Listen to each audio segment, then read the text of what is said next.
پاک جنوبی افریقہ women's ٹی20 series کے دوسرے میچ میں قومی وومینز ٹیم نے جنوبی افریقہ کو 13 رن سے شکست دے دی ہے۔ ملتان میں ہونے والی وومینز ٹی20 سیریز کے دوسرے میچ میں مہمان ٹیم کی کپتان لورا بولوارڈ نے ٹاس جیت کر میزبان ٹیم کو بیٹنگ کی دعوت دی۔ پہلے بیٹنگ کرتے ہوئے پاکستانی وومینز ٹیم نے مقررہ 20 اوورز میں 4 وکٹوں کے نقصان پر 181 رنز بنائے۔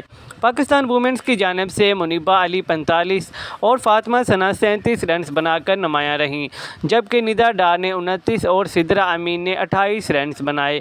182 رنز کے ہدف کے تعاقب میں جنوبی افریقہ وومینز ٹیم مقررہ 20 اوورز میں 4 وکٹوں کے نقصان پر 168 رنز بنا سکی۔ واضح رہے کہ 3 ٹی20 میچوں پر مشتمل سیریز 1-1 سے برابر ہو گئی ہے۔ سیریز کا آخری اور فیصلہ کن میچ 20 ستمبر کو ملتان میں کھیلا جائے گا۔ پہلے ٹی20 میں پاکستان وومینز ٹیم کو 10 رن سے شکست ہو گئی تھی۔ مزید نیوز اپڈیٹس کے لیے چینل کو سبسکرائب کر لیں تاکہ ہر آنے والی نئی اپڈیٹ سب سے پہلے آپ کو مل سکے۔